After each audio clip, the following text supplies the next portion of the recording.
그래서 상어를 만나면 코를 빡 때리는. 안녕하세요, 런앤다이브입니다. 네, 이번 시간은 저번 시간에 이어서 Q&A 2편을 한번 가져보도록 하겠습니다. 1편 동영상이 궁금하신 분들은 이쪽에 링크를 걸어둘 테니까 들어가셔서 우선 보고 오시면 도움이 될 것 같아요.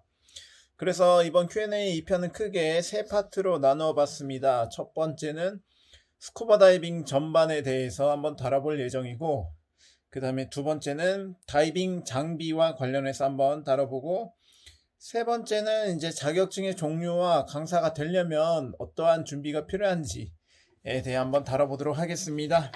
네, 그래서 첫 번째 이제 스쿠버 다이빙 전반 중에서 먼저 첫 번째 펀다이빙이란 무엇인지. 펀다이빙은요, 우선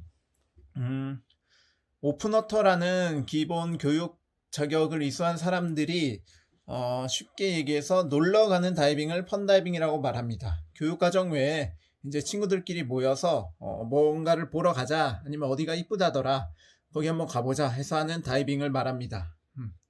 그래서 이거는 유자격자, 즉 자격증이 있는 사람들만 할 수 있는 다이빙 프로그램이라고 보시면 되고, 보통 하루에 적게는 2회, 많게는 4회 정도 다이빙을 하실 수 있습니다. 그 다음에 두 번째, 자, 스쿠버 다이버들은 수십 몇 미터까지 다이빙을 할 수 있나요? 자, 이거는 우선은 저희가 레크레이션 다이버라는 가정하에 말씀을 드릴게요. 레크레이션은 보통 저도 이제 레크레이션 강사고, 보통 우리 스쿠버 다이빙 하러 가요 라고 했을 때를 이제 말씀드리는 겁니다.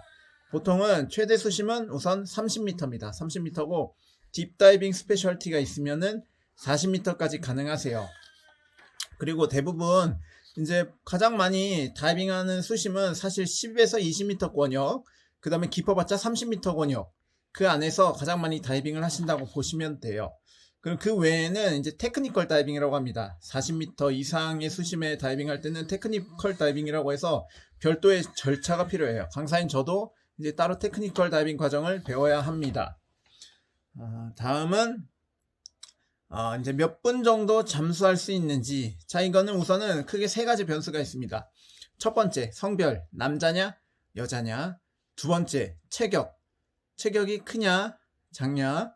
세 번째는 이제 수심이 깊은 데서 하느냐 얕은 데서 하느냐에 따라 세 가지 변수가 있는데, 가장 이제 길게 다이빙 할 수 있는 조건을 말씀드리면, 여성이고 체격이 왜소하고 그 다음에 수심이 얕으면은 길게 다이빙 할 수 있습니다. 아마 1시간 이상 다이빙 하실 수 있어요.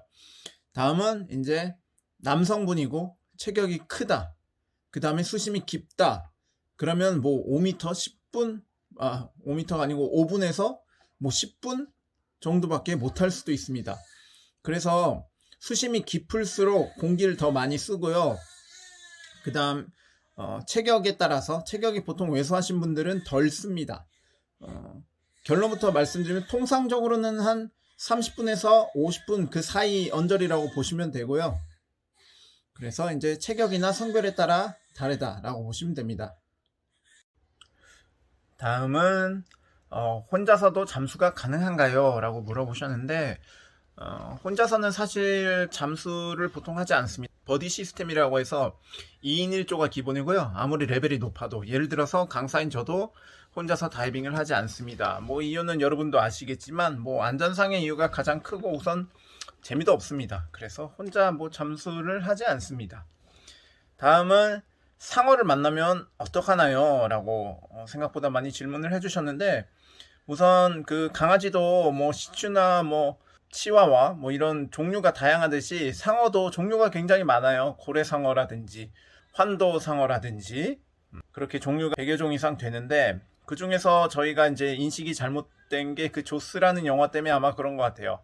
백상아리라는 종류가 있습니다. 그냥 100여 중에 뭐 100 몇십여 종 중에 한 가지 종이라고 보시면 돼요. 그래서 이 상어는 공격성이 있는데, 기본적으로 이런 상어가 있다는 소식이 있으면은 그쪽에서 다이빙을 진행하지 않겠죠. 그렇죠? 그래서 나중에 다이빙을 하다가 흥미가 있으신 분들은 되려 상어를 이제 찾으러 떠나는 여행들을 많이 하십니다.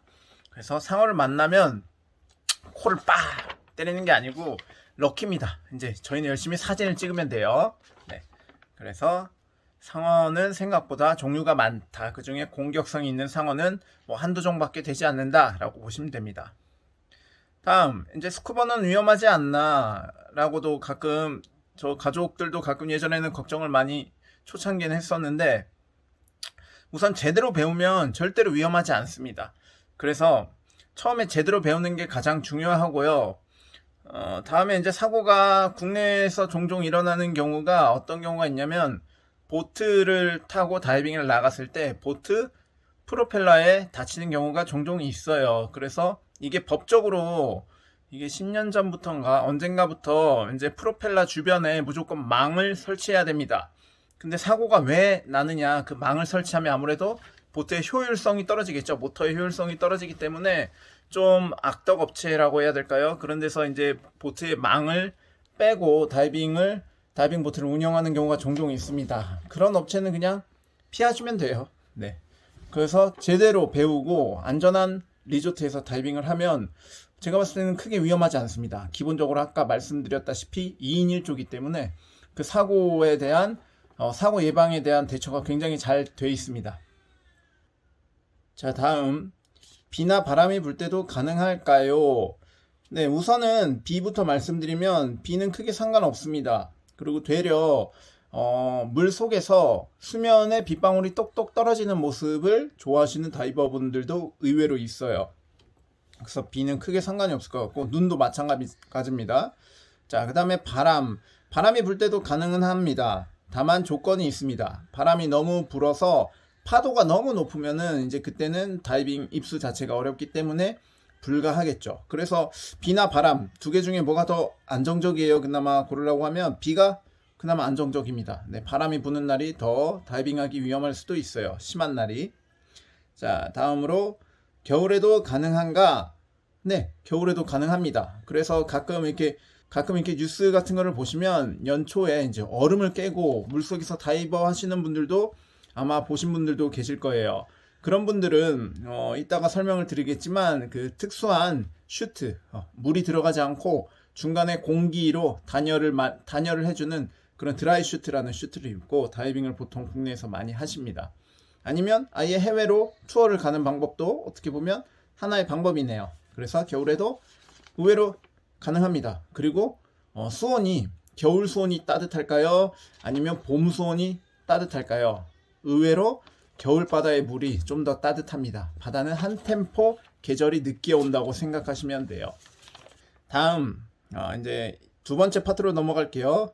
다이빙 장비와 관련해서 한번 질문에 대해 대답을 해드리도록 하겠습니다. 첫 번째, 수중 카메라 어려운가요? 그래서 우선은 이 질문에 대해서 먼저 말씀드리고 싶은 거는 수중 카메라를 하시기 전에 우선 내 몸을 제대로 가눌 수 있을 정도의 레벨이 되는 것을 추천드립니다. 왜냐면 저희가 여기 지상에서도 마찬가지로 이렇게 너무 흔들리면 막 멀미할 것 같고, 그 다음에 사진도 흔들리고 그러잖아요. 그래서 기본적으로 물에서 그 중성부력, 내 몸 컨트롤을 잘 하셔야 돼요. 그래야 나중에 결과물을 봐도, 그리고 남들한테 보여줄 때도 그 충분한 만족도가 높은 결과물을 얻으실 수 있습니다. 그리고 수중 카메라가 이게 제대로 배우면 비용이 굉장히 비싸요. 그래서 처음에는 그냥 부담 없이, 요즘에는 잘 나오잖아요. 고프로 같은 거. 그 다음에 수중 이거 휴대폰 하우징도 나오기 때문에 뭐 부담 없는 선에서 시작하는 거를 추천해 드려요. 그 다음에 맞으면 이제 하나씩 장비를 늘려가는 식으로 보통 그렇게 진행하시면 좋습니다. 두 번째, 그 다음에 장비는 빌려도 되는가? 보통 교육 다이빙을 할 때는요, 장비의 렌트가가 포함되어 있는 곳이 많습니다. 그래서 내가 1년에 우선은 다이빙을 얼마나 자주 할 건지에 대해 우선 계산을 해보시고요. 뭐 한 10번 이상 할 것 같다 그러면 빌리는 것보다 구매하시는 게 나아요. 그래서 장비도 저희가 뭐 스키장 가서 스키 용품 빌리듯이 그렇게 보통 빌려서들 시작하시는 분들도 많이 있습니다. 자, 그 다음 세 번째, 풀셋 구매 비용은 얼마인가요? 스쿠버 장비를 머리부터 끝까지 발끝까지 다 맞추면 얼마인가요? 결론부터 말씀드리면 500부터 1000만원 정도 범위가 될 것 같습니다. 그래서 파트별로 나눠서 설명을 드릴게요. 우선 상대적으로 비용이 덜 나가는 거에는 뭐가 있냐면 스킨 장비라고 합니다. 몸에 달라붙는 장비들, 예를 들어서 마스크라든지, 그 다음 마스크와 함께 스노클, 대롱이죠. 그 다음에 슈트, 그 다음에 오리발, 이 정도는 100만원 내외에서 보통 해결이 가능해요. 더 상세적으로 들어가면 마스크는 그래도 보통 좋은 걸 끼는 게 낫겠죠. 10만원에서 20만원 내외라고 생각을 하시면 편하겠고, 그 다음 슈트는 두께별로 달라요. 슈트는 보통 뭐 3mm, 5mm, 뭐 7mm 이렇게 있는데, 3mm면 뭐 브랜드마다 상이하지만 3mm면 뭐 30, 5mm면 50, 뭐 전후 정도 된다고 보시면 돼요. 다음에 이제 오리발도 뭐 10만원에서 20만원 정도라고 보시면 될 것 같습니다. 그러면 뭐가 비용이 많이 드느냐? 호흡기, 저희 숨쉬는 호흡기는 아무래도 좋은 거를 써야겠죠.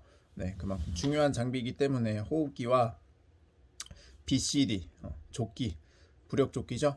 그 다음에 다이빙 컴퓨터, 이거는 일반 컴퓨터긴 한데, 다이빙 컴퓨터는 저희 몸에 질소가 얼마나 남아있는지 계산해주는 다이빙 컴퓨터입니다. 그래서 뭐 잠수병 같은 걸 안 걸리게 계산을 다 해줘요. 그래서 다이빙 컴퓨터도 비용이 저렴한 건 30에서 비싼 거는 한 150까지 됩니다. 다음으로 이제 겨울에 내가 국내에서도 다이빙을 하고 싶다 그러면은 전문적인 슈트가 필요합니다. 아까 말씀드린 것처럼 드라이 슈트라고 우주복 같이 약간 펑퍼짐한 게 있어요. 그거는 중간에 물이 안 들어가고 이쪽에 다 실링이, 손목이랑 목 쪽에 다 실링이 돼 있어서 물이 들어가지 않고요. 저희 그 공기로 중간에 단열을 해주는 특수한 슈트가 있습니다. 그것도 저렴한 거는 100, 비용이 좀 유명한 브랜드들은 300만원 정도 생각을 하시면 됩니다. 그렇게 해서 전체적으로 따졌을 때 좀 내가 좀 저가로 맞춘다 그러면 500 정도 들고, 그 다음에 좀 풀셋으로 드라이 슈트까지 포함해서 고가로 맞춘다 그러면 1000만원 정도 생각하시면 됩니다. 그리고 기본적으로 그 공기 탱크 있죠. 공기 탱크는 사지 않습니다. 그리고 허리에 차는 납덩이도 사지 않고, 그 두 개는 리조트에서 보통 빌려요. 개인으로 구매하시는 분들은 뭐 전문적으로 테크니컬 다이빙 하시는 분들 외에는 보통 구매를 하지 않습니다. 네. 그래서 장비가 고장나면 어떡하나에 대한 질문도 많이 해주셨어요. 그래서 오픈워터라는 기초 자격증을 배우신 분들은 아시겠지만, 이 오픈워터라는 스킬이 대부분 장비에 문제가 생기면, 만에 하나 문제가 생기면 어떻게 대처하는지에 대해 다루는 스킬이 대부분이에요. 그래서 총 24가지 스킬인데, 그 중에 20가지 정도가 혹시나 BCD에 문제가 생겼을 때, 마스크에 물이 들어왔을 때, 아니면 호흡기에 문제가 생겼을 때 발생할 수 있는 만에 하나의 문제들에 대해 해결 방법을 배웁니다. 그래서 그렇게 해결하시면 되고, 그 기본적으로 장비를 고장나지 않게 중국산은 완전 쓰지 않고요. 그 다음에 국산도 요즘에는 많이 나오고 있긴 한데, 국산도 쓰시는 분들이 적고, 아직까지는 그래도 좀 안전성이 확보된 유럽산이나 일본산을 많이 쓰는 경향이 있습니다. 그 다음에 다음 질문, 코스 전에 구입해도 괜찮은가? 코스 전에 구입하는 걸 우선 추천드리죠. 왜냐면은 이게 나중에 여러 리조트를 돌아다니면서 다이빙을 하게 될 거 아니에요. 근데 거기서 구비되어 있는 장비들이, 모델들이 다 조금씩 다릅니다. BC 같은 경우에는 달려있는 버튼의 위치가 다를 수도 있고 색깔이 다를 수도 있어요. 그리고 뭐 슈트 같은 경우에도 뭐 어디 무릎 부분이 많이 찢어졌거나 아니면 등 쪽이 좀 구멍이 나 있거나 하는 경우도 종종 볼 수 있습니다. 그래서 여유가 되신다면 코스 전에 내 장비를 사는 거를 되려 추천을 드립니다. 다음, 사용 후 관리법. 네, 관리법 중요합니다. 왜냐면 이게 아까 말씀드렸다시피 저렴한 금액이 아니잖아요. 아무리 돈이 많으신 분들이어도 500이나 1000만원을 이렇게 레저에 투자한다는 거는 쉬운 결정은 아닌데, 역시 관리만 잘 해주시면은 뭐 10년 이상 쓸 수 있습니다. 저도 오픈워터 때 구매한 BC를 아직까지 사용하고 있고요. 컴퓨터도 아직 사용하고 있습니다. 그래서 사용 후 관리법은요, 자격증 과정에서 정확히 배우는데, 뭐가 제일 중요하냐면 저희가 바다에서 아무래도 하기 때문에 염분기를 제대로 제거해 주시는 게 중요하다고 생각을 하시면 돼요. 그래서 염분기만 그 장비 내 안쪽, 외쪽만 확실히 제거를 해주시면, 그리고 제대로 말려주시면 장비를 오랫동안 잘 관리하실 수 있습니다. 왜냐면 제가 그렇게 쓰고 있으니까요. 10년 동안 쓰고 있습니다. 자, 다음 이제 마지막 세 번째 파트, 초급 자격증 다음 단계. 즉 다음으로 어떤 레벨이 있나, 아니면 강사까지 되려면 보통 어떤 절차를 밟으셨나에 관한 질문입니다. 자, 그 중에 첫 번째, 연속 코스로는 뭐가 있나요? 그래서 아까 입문 자격증으로 오픈워터라는 자격증으로 보통 취득을 하시고, 다음으로는 이제 어드밴스. 어드밴스는 패디의 기준으로는 5번 물속에 들어가서 각각의 미션이 있습니다. 그 미션을 수행하시면은 어드밴스 자격 다이버가 될 수 있습니다. 어드밴스 다음으로는 이제 레스큐 다이버죠. 레스큐는 말 그대로 구조 다이버입니다. 그 구조 전에 우선은 육상에서 EFR이라고 하는 육상에서 하는 CPR과 뭐 붕대법 등을 배운 후에 레스큐를 보통 배웁니다. 그 다음에 어느 정도 이제 로그가 되면 이제 다이브 마스터 과정으로 넘어갈 수 있습니다.